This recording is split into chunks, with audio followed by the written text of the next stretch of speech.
लाल टोपी का जोर सियासत में आज यूपी की बहुत है। आप किस तरह नज़र से देखते हैं दूर बैठकर? पिछले 26 साल से इसी जमात से आप जुड़े हैं। तो ऐसी क्या तरक्की आपने खुद कर ली? क्या वजह है कि आपकी जमात महाराष्ट्र में वो मुकाम नहीं पा सकी जिस तरह की आपने मेहनत की थी? Preview. आदाब अर्ज़ है। महाराष्ट्र न्यूज़ टुडे के प्रोग्राम रूबरू में आपका इस्तकबाल है। आज जहां मुल्क के सियासी हालात गर्म हैं, खुसूसन यूपी के, जहां जो हमारे मुल्क की सबसे बड़ी रियासत है और वहां जो सियासी जमातें हैं वो आपस में एक दूसरे पर जो कुछ इल्ज़ामात लगा रहे, आप उससे बाखूबी वाकिफ़ है। और ऐसी सियासत जो गरीबों के नाम लेकर की जा रही है, लेकिन गरीबों का उसमें कुछ भला हो ये नज़र तो नहीं आता है, क्योंकि इलेक्शन लड़ने वाले पैसे वाले, इलेक्शन लड़ाने वाले पैसे वाले। ऐसी सियासत क्या हमारे मुल्क को सही भी गरीबी से निकाल सकती है? और हमारे जो 70-75% जो हमारे गरीब आवाम है उनको कोई अच्छी ज़िंदगी बसर करने के मौके फराहम कर सकती है या नहीं? ये सवाल आज भी कायम है। यूपी की वो जमात जो मौजूदा जो वहाँ पर हुकूमत है उसको चैलेंज कर रही है, समाजवादी पार्टी, और उसके जो सदर है जनाब अखिलेश यादव साहब, उनके साथ जो बड़ा नाम है जो उनके गठबंधन में है, जयंत चौधरी साहब, ये जो जमात है ये बीजेपी को लगातार चैलेंज कर रही है। अब ये तो आने वाला वक्त ही बताएगा कि कौन जीतता है और कौन हारता है।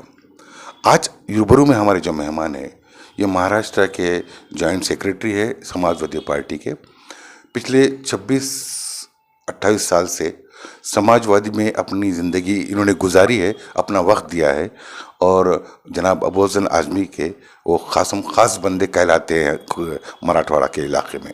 उन्होंने सर आपने हमें वक्त दिया उसके लिए बहुत बहुत शुक्रिया। लाल टोपी का जोर सियासत में आज यूपी की बहुत है। आप किस तरह नज़र से देखते हैं दूर बैठकर? हम तो उम्मीद भी कर रहे हैं, दुआएं भी कर रहे हैं कि लाल टोपी का ही जोर चले, क्योंकि आज वक्त का तगाज़ा है, वक्त की ज़रूरत है। ये लाल टोपी ही उत्तर प्रदेश में चलना चाहिए।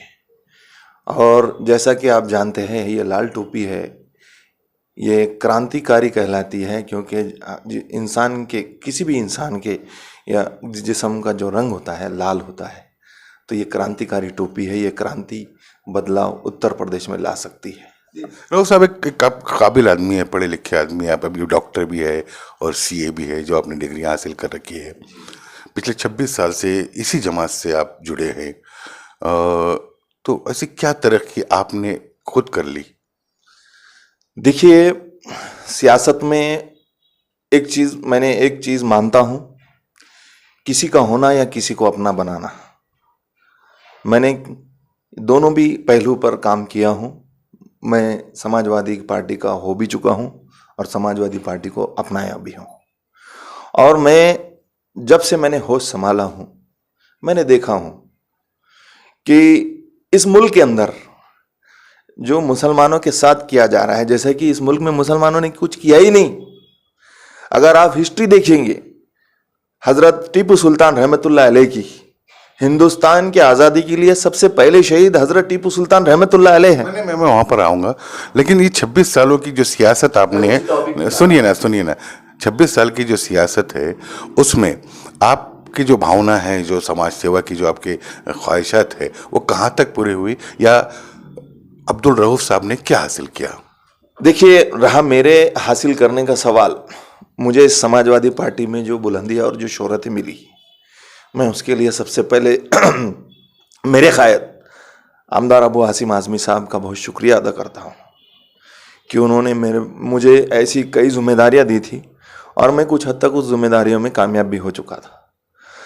और बीच में कुछ ऐसे हादसात, ऐसे मामलात हुए हैं। सियासत में किसी के पेशानी पे लिखा हुआ नहीं रहता कि ये आदमी क्या है, जब उनको टिकट लेना की ज़रूरत पड़ती है, जब ओहदे लेने की बात करती है तो वो गाय बन कर आते हैं, और जब उनको ओहदे मिलते हैं, टिकट मिलता है तो वो सिंह बताते हैं। ऐसा मेरे साथ हुआ है, लेकिन फिर भी मेरे कायद अबू आसिम आज़मी साहब को बखूबी मालूम है कि अब्दुल रऊफ़ है कहीं ना कहीं पार्टी के लिए मेरे लिए ट्रांसपेरेंट है।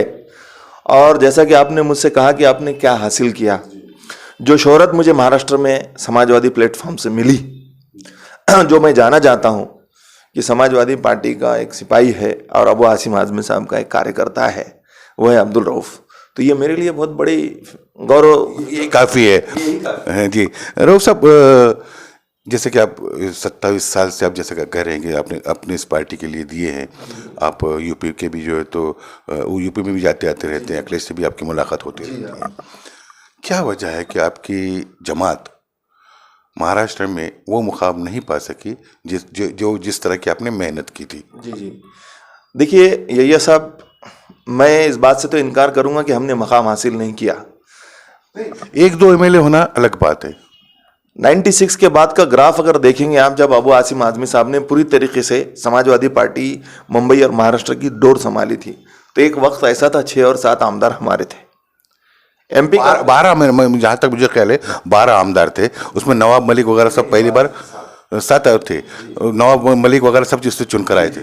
नवाब मलिक साहब थे, बशीर मूसा पटेल साहब थे, तुषार गांधी थे, ऐसे कई मैं नाम गिना सकता हूँ। हुसैन दलवाई साहब भी हमारे साथ थे। तो वो दौर अगर देखेंगे आप, तो समाजवादी कभी भी ऐसा नहीं है कि कभी भी बैकफुट पे रही। भिवंडी के चुनाव में, जब चुनाव हमने लड़े थे भिवंडी में अबू आसिम आज़मी साहब के सदारत में, 27 नगर सेवक हमारे थे, 3 नगर सेवक राष्ट्रवादी पार्टी के थे। और 2010 के पहले मालेगांव के कारपोरेशन का चुनाव हुआ था, तो वहां पर 10 हमारे नगर सेवक चुनकर आए थे 30 में, और हमको बैकडोर से शिवसेना सपोर्ट करने के लिए तैयार थी। मेयर हमारा बनने वाला था।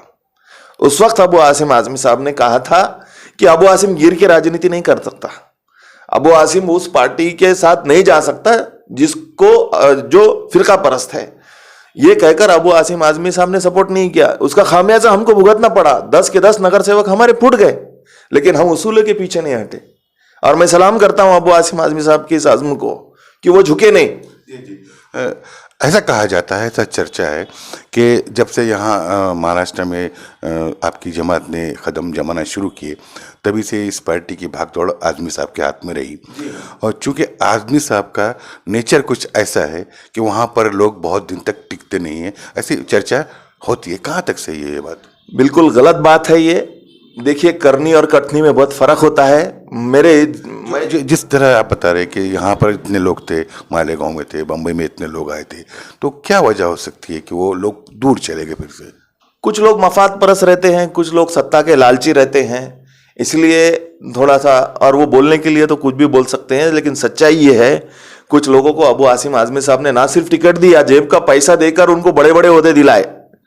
आज वो महाराष्ट्र के सत्ता में कैबिनेट मिनिस्टर बन के बैठे हैं। मैं नाम नहीं लेना चाहूंगा। जो समाजवादी पार्टी को जानते हैं और जो पिछले जो लोगों को जानते हैं, ये सब जानते हैं हकीकत क्या है। तो अबू आसिम आज़मी साहब ने उनको ना सिर्फ टिकट दिया, बल्कि जेब के पैसे, जिनकी हैसियत नहीं थी महाराष्ट्र के राजकारण में उनको मुकाम बनाने की, लेकिन अबू आसिम आज़मी साहब ने ऐसे कई हीरे तराशे, जिस तरीके से नदी के अंदर जो गोटे पड़े हुए रहते, ऐसे गोटे निकाल के उनको तराशा, और आज वो चमकते हुए दिख रहे हैं। तो ये अबू आसिम आज़मी साहब की ही कोशिशों का नतीजा है। ठीक है, वो और बात है, वो किसी और पार्टी में होंगे, उससे हम माने नहीं रखते। अबू आसिम साहब को कोई चीज़ माने नहीं रखती, वो बहुत बड़ी शख्सियत है। मायने तो रखती है, सियासत में एक आदमी भी आपसे दूर हो जाना ये मायने रखता है। सर, अभी मराठवाड़ा में आपकी जमात जो कि खास तबके को लेकर सियासत करती हुई नजर आती है, माइनॉरिटी की अगर हम बात करें या फिर पिछड़े लोगों की बात करें, तो ऐसे कुछ 2-3 तबके उनके लिए आप जद्दोजहद करते रहते हैं, लेकिन आपका कोई काम ऐसा नहीं है जिससे कि लोग, आम आदमी आपकी ताकत बन सके। पिछले 30 सालों से आप लगातार मेहनत करने के बावजूद। यह साहब, सन 2000 का मामला आप देखेंगे, मराठवाड़े के जो बच्चे, डॉक्टर मतीन, मरहूम ख्वाजा यूनुस, अल्ताफ़ मेमन, औरंगाबाद के ज़हीर भाई, मुजम्मिल भाई, इनको जब अरेस्ट किया गया, इनके ऊपर इल्ज़ामात लगाए गए। ये पढ़े लिखने वाले बच्चे थे, ये कुछ बच्चे दुबई में काम करते थे, डॉक्टर मतीन साहब बम्बई में थे, उनके ऊपर एलिगेशन लगाया गया था, उनको गैर ज़रूरी जो है तो जेल की सलाखों के पीछे डाला गया था। कहाँ थे जब मराठवाड़ा के आमदार, खासदार, मिनिस्टर, उस वक्त मराठवाड़ा के कई मुस्लिम लोग भी हैसियत वाले थे, एमएलसी थी, आमदार थे, उस वक्त अगर कोई आवाज़ थी वो अबू आसिम आज़मी साहब की ही आवाज़ थी, और उन्हीं का ही नतीजा है जो वो बच्चे आज अपने घरों में अपनी ज़िंदगी गुजार रहे हैं।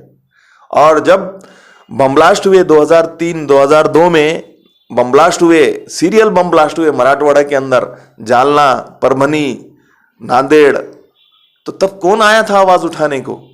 ईद का दूसरा दिन था, मुझे अच्छी तरीके से याद है, लोग बासीद मनाते, लेकिन अबू आसिम आज़मी साहब आंखों में आंसू लिए औरंगाबाद के एयरपोर्ट के ऊपर उतरे थे और एक एक जगह जाकर उन्होंने मायना किया, और वो बात ना सिर्फ असेंबली तक बल्कि पार्लियामेंट तक उन्होंने बात उठाई। आप इस चीज को गौर कीजिए। गौर कर रही है, ये काम है, ठीक है, आपने जो कहा हो सकता बजा वो बजा है, लेकिन उसके बाद पार्टी को क्या हासिल हुआ? पार्टी की ताकत तो कम से कम होती गई है, और आज जो है तो आपके पास मराठवाड़ा में या मराठवाड़ा में कोई बड़ा लीडर नजर नहीं आता। 2009 में जब चुनाव हुए थे महाराष्ट्र के असेंबली, ये तो तारीख हो गई ना साहब। नहीं, मैं यही बताना चाह रहा, 2009 में महाराष्ट्र असेंबली के जो चुनाव हुए थे तो नंदुरबार डिस्ट्रिक्ट में नवापुर तालुके से शरद गावित जो आमदार बने थे समाजवादी पार्टी के टिकट पर, अबू आसिम आज़मी साहब ने मुझे वहाँ डिप्यूट किया था एज ए ऑब्जर्वर बोल के। पूरे चुनाव में मैं बड़े ईमानदारी के साथ वहाँ पर था, और उस वक्त हमारे पार्टी के जो है तो राष्ट्रीय महासचिव अमर सिंह और जया प्रदा जी खासदार वो वहाँ पर आए थे, उनकी सभा भी हुई थी और काफ़ी अच्छा माहौल था, और वहाँ पर हमारी सीट चुन के आई। आप बताइए, वो हमारे समाजवादी पार्टी के टिकट पर, हम लोगों की मेहनत पर, हम लोगों के जो भी कॉपरेशन किए अबू आसिम आज़मी साहब ने, वो सारे कॉपरेशन पर चुन के आने के बाद अगर वो हमारा नहीं होता है तो फिर हम इसको क्या करेंगे? बताइए, हमारी कोशिश कुछ कम है कि नहीं है? आज शरद गावित एक आदिवासी जमात का आदमी, उसको टिकट देकर वो असेंबली तक गए। अक्सर आपसे सही हुआ है इस जमात के साथ, और पता नहीं अब लोगों का, कुछ लोगों का जो कहना है, आप तो मना कर रहे हैं उससे। सियासी नर्म गुफ्तगू जो कानों में होती है, उसको पढ़ने वाले लोगों का यह ख्याल है कि अगर अबू आज़मी और ये जमात अपना काम ईमानदारी से करती और मराठवाड़ा में एक ताकत बनाती तो एमआईएम को यहाँ पर जगह नहीं मिलती थी। आपकी वजह से एमआईएम को जगह मिली। ये बात तो मैं एक्सेप्ट करूँगा कि कुछ हद तक हमारे ही लोग एमआईएम में शिफ्ट हुए, जैसा कि औरंगाबाद का एग्जाम्पल ले लीजिए। अयूब जागीरदार साहब हमारे ही पार्टी में थे, अज्जू भाई नायकवाड़ी हमारे पार्टी के ज़िला सदर थे, हमारे आरिफ हुसैनी साहब हमारे ही पार्टी में थे, हमारे सईद भाई 2010 में हमारे पास से ही चुनाव लड़े थे। ऐसे कई अनगिनत नाम हैं, और मराठवाड़े में भी कई जगह पर जो लोग हमारे पास थे वो शिफ्ट हुए हैं, जाहिर सी बात है। लेकिन कैसा रहता, हर एक पार्टियों का एक दौर रहता। अभी मैं समझता हूँ कि ये जो असरात आए थे महाराष्ट्र के अंदर, ख़ास तौर से मराठवाड़े में एक लाट चली थी, और वो लाट में ये सब चीज़ें हुई हैं। लेकिन जिसको संगठन, समाजवादी का दौर महाराष्ट्र में आएगा या ख़त्म हो चुका है? बिल्कुल नहीं मानता मैं, ख़त्म हो चुका है। इंशाअल्लाह ताला इससे और अच्छे ज़ोर से आएगा, क्योंकि आपने देखे हैं पिछले असेंबली में समाजवादी पार्टी का और एक आमदार प्लस हुआ है। एक नगर सेवक नहीं है आपका कहीं भी? आज धुलिया में हमारे 3 नगर सेवक हैं। आज धुलिया डिस्ट्रिक्ट में जो शिरपुर बोल के नगर पंचायत है, वहाँ पे हमारे 2 नगर सेवक है। आज मुंबई में 7 नगर सेवक है। आज हमारे भिवंडी में नगर सेवक है। आज हमारे विदर्भा में नगर सेवक है, नगर पालिका। मराठवाड़ा में हमारे पास कुछ हमारी खामियां थी। हमने जिन लोगों पे गुज़िश्ता भरोसा किया था वो लोग हमारे साथ नहीं चले। अबू आसिम आज़मी साहब ने ब्लाइंडली उन लोगों पे भरोसा किया था, लेकिन उन लोगों ने साथ नहीं दिया। मैं नाम नहीं लेना चाहता कि कई जिम्मेदारियां उन पर सौंपी थी। नाम क्यों नहीं लेना चाहते? कुछ बातें हैं उसमें, नाम नहीं लेना चाहता मैं। कुछ लोग आए पार्टी में, पद लिए, जिनकी एक पद संभालने की हैसियत नहीं थी, 2-2 पद लिए, और ऐसे लोगों ने आए और कुछ इस्तेमाल करे हमको और खुद का मफाद लिए और चले गए। अबू आज़मी साहब ने, जिस तरह आपने कहा कि वो हीरे तराश कर लेकर आते हैं, आज के वक्त में जो आपकी पार्टी में है, शहर अध्यक्ष हो या फिर जो भी आप पदाधिकारी है, तो वो नहीं जाएंगे, इसकी क्या गारंटी? देखिए साहब, आज हम एक घर में अगर 4 भाई रहते हैं तो उसकी कोई गारंटी नहीं रहेंगी जब तक माँ बाप हयात है, माँ बाप के बाद वो साथ रहेंगे क्या नहीं रहेंगे। ये तो घर की बात बोल रहा हूँ, ये तो सियासत की बात है। आज किसी का एक कदम किसी पार्टी में तो दूसरा कदम दूसरे पार्टी में है, ये गारंटी हम बिल्कुल नहीं दे सकते हैं। लेकिन रहेगा वही है जो उसूल के साथ चलने वाला है। जो उसूल के साथ जो चलता है उसको बहुत बर्दाश्त करना पड़ता है। जैसा कि आप एक मिसाल मैं दूंगा, क्योंकि मैं एक चीज़ मानता हूं कि जब्र की छांव में एहसास का जलते रहना इससे बेहतर है तपी रेत में नंगे पांव चलते रहना। क्या आपको नहीं लगता कि मुझे ऑफर आते होंगे? मुझे कई ऑफर आए, लेकिन नहीं, मैं मेरे कायद अबू आसिम आज़मी साहब का दामन और समाजवादी विचारधारा जो समाज के सभी तबकों के लिए है, समाजवादी पार्टी का जो ध्येय दे रहे हैं, गोर गरीब पद दलित अन्याय पीड़ित समाज का आखिरी व्यक्ति किसान बेवा, इनके लिए आवाज उठाना ये समाजवादी पार्टी का पहला प्रायोरिटी है। तो उस पर हम काम करते हैं और वो उसूलों पे हम चलने वाले लोग हैं। हमारी जो समाजवादी पार्टी है, सोशलिस्ट पार्टी है, आदरणीय लोहिया जी के विचारों को लेके, आदरणीय मुलायम सिंह जी के विचारों को लेके हम काम करते हैं। महाराष्ट्र में अगर इस पार्टी को फिर से मजबूत करना है तो आपके पास फ्यूचर के क्या प्लानिंग है? देखिए, हमने अभी हमारी स्ट्रैटेजी पे हम काम कर रहे हैं फिलवक्त, क्योंकि आने वाले अभी कॉरपोरेशन चुनाव है, असेंबली की भी हमारे पास तैयारी चल रही है।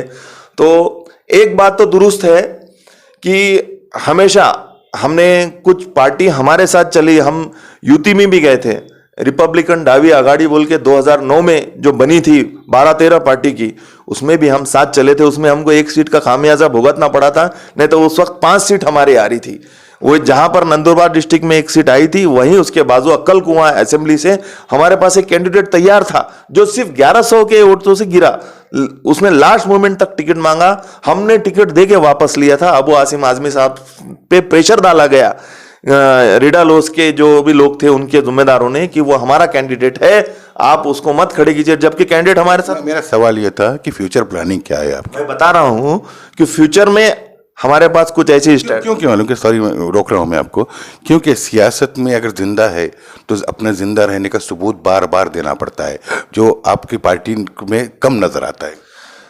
आंदोलन है, इधर सड़कों पर आना, लोगों के काम करना, ये आंदोलन आपकी पार्टी में नजर नहीं आती। देखिए, जो आंदोलन किए हैं हमने, सबसे पहले मैं रिजर्वेशन, मैं तारीख की बात किए हैं, जो आगे किस तरह आपका क्या प्लान है ताकि ये पार्टी और मजबूत हो सके। आने वाले लोकल इलेक्शन है, ये बहुत सारे म्यूनसिपैलिटी के इलेक्शन है, वहाँ पर किस तरह की आपकी प्लानिंग है? हमारा लोकल में तो आप देख रहे हैं गुज़िश्ता 5-6 महीने से औरंगाबाद शहर में हम सक्रिय है। जहाँ जहाँ पर भी कुछ प्रॉब्लम्स हैं, जैसा कि मिसरवाड़ी में कुछ इलाके है, वहाँ पर रोड नहीं है। फिर बाद में अगर आप देखेंगे पड़ेगांव में, वहाँ पर रोड नहीं है। तो ये बातें हमने नॉलेज में ला कर दी है। एडमिनिस्ट्रेशन के कॉरपोरेशन में हमने 12 निवेदन दिए हैं, कई मुद्दों पर हमने धरने भी दिए हैं। आने वाले दिनों में हम और भी कुछ लोकल इश्यूज है, जो स्टेट लेवल के इश्यूज है, जो इंडिया लेवल के इश्यूज है, उस पर हम करते रहेंगे और कर भी रहे हैं और करेंगे भी इंशाअल्लाह ताला। आने वाले यूपी इलेक्शन को लेकर के आपकी क्या सोच है? चूँकि आप बड़ी पथ पर है महाराष्ट्र में, तो क्या आप वहाँ पर जाएंगे प्रचार करने के लिए? को आपको बुलावा आया है, या फिर वो इलेक्शन के रिजल्ट आप किस तरह देख रहे हैं?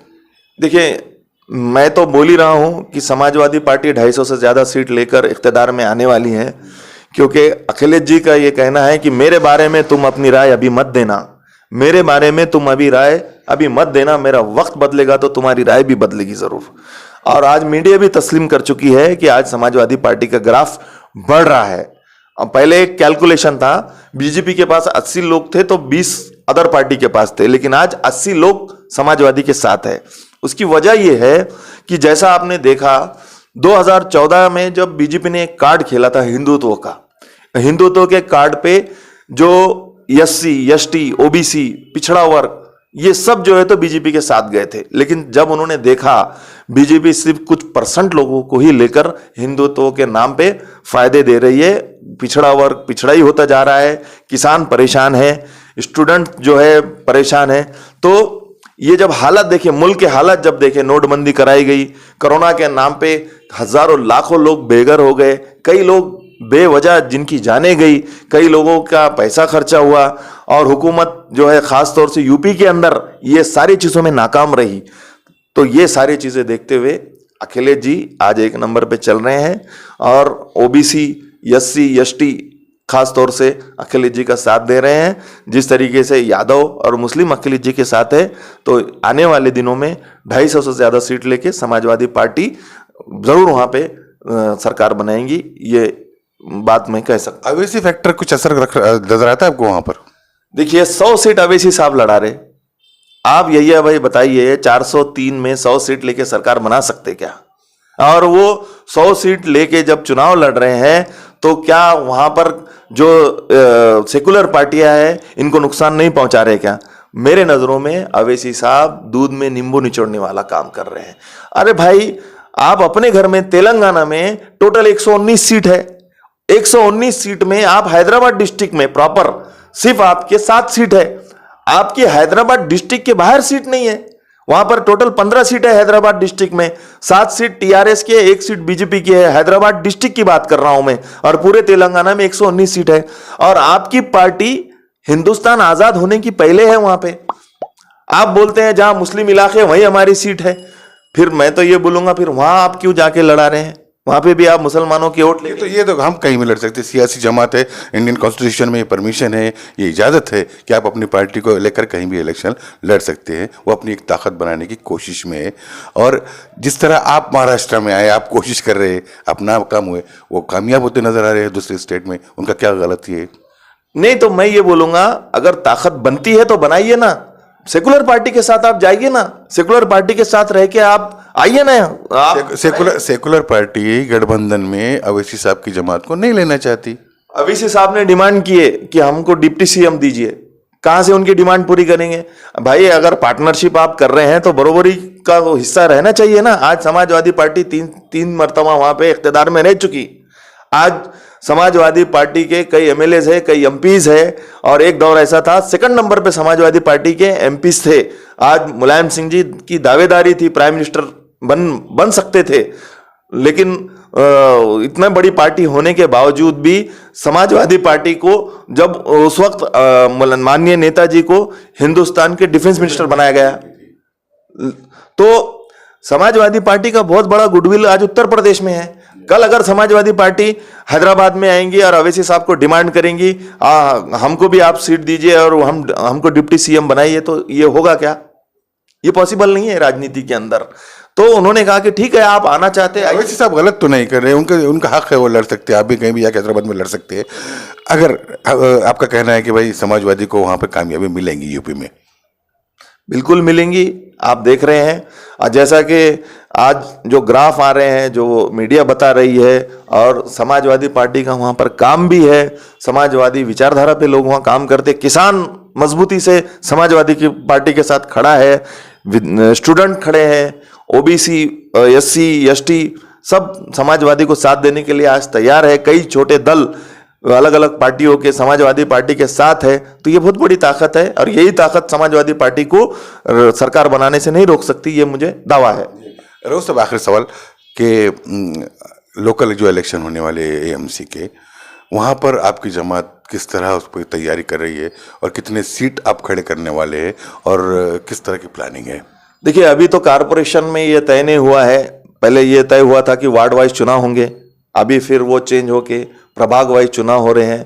तो अभी कुछ कारपोरेशन का ही डिसाइड नहीं हुआ है, लेकिन फिर भी हमने हमारी ताकत इतनी बनाई है कि हम ज़्यादा से ज़्यादा सीटें यहाँ पर लड़ाएंगे। और फिल वक्त हमारा जो शहर अध्यक्ष है फैसल खान अच्छी मेहनत कर रहे हैं, इनका संगठन भी बढ़ता हुआ नजर आ रहा है। तो मुझे ये लगता है कि इस बार समाजवादी पार्टी का औरंगाबाद कारपोरेशन में ज़रूर खाता खुलेगा। इस बार समाजवादी का ज़रूर खाता खुलेगा एएमसी में, जिस तरह की रऊफ साहब ने हमसे गुफ्तगू की। सियासत के जो रास्ते होते हैं, उन रास्तों पर कहाँ से कौन सा मोड़ कब कोई सियासी जमात ले लेंगी, ये कहना बहुत मुश्किल है। जहाँ जिसकी सुविधाएं होती है, जिस जमात की जहाँ पे उसको कुछ फ़ायदे नज़र आते हैं, वो अपना वहाँ पर मुकाम बना लेती है। ये सियासत को समझना टेढ़ी खीर है। लेकिन हम उम्मीद करते हैं कि सियासत के बगैर ज़िंदगी या मुल्क नहीं चल सकता। हम उम्मीद करते हैं कि हमारे जो भी सियासी नुमाइंदे हैं, चाहे वह किसी भी पार्टी में हो, वो उन लोगों का ख्याल ज़रूर रखेंगे जो समाज से यानी मेन स्ट्रीम समाज से बहुत पीछे रह गए हैं, और हमारी जो परंपरा है, हमारी जो तहजीब है, भाईचारगी है, उसको कायम रखेंगे। और ये मोहब्बत के रिश्ते जो हिंदू, मुसलमान और सिख, ईसाई में जो सदियों से चलते आ रहे हैं, उसको इसी तरह आगे बढ़ाते रहेंगे। ऐसी उम्मीद हम सियासी जमातों के लीडरान से करते हैं। आज से गुजारिश है कि आप भी इस दुनिया में, आज जहां मोहब्बत बहुत कम हो गई है, लोग नफरत की साए में जी रहे हैं, एक दूसरे को बुरा भला कहने के जो रिवाज सियासी जमातों में या हमारे कुछ समाज के लोगों में है, इधर भी उधर भी उधर भी उधर भी, उसको कम करेंगे ताकि हमारी ज़िंदगी आसान हो और हमारे आने वाली नस्लों के लिए हम कोई राह दे, कोई रास्ता देकर जाए, ताकि हमारी आने वाली नस्ल हम पर गुरूर करे, ना कि हमें कोई नाम रखे। अगले हफ्ते ऐसे ही किसी मेहमान के साथ हम आपकी मुलाकात करवाएंगे। तब तक के लिए मैं अपनी टीम के साथ आपसे इजाज़त चाहता हूँ। जय हिंद, खुदा हाफिज़, नमस्कार।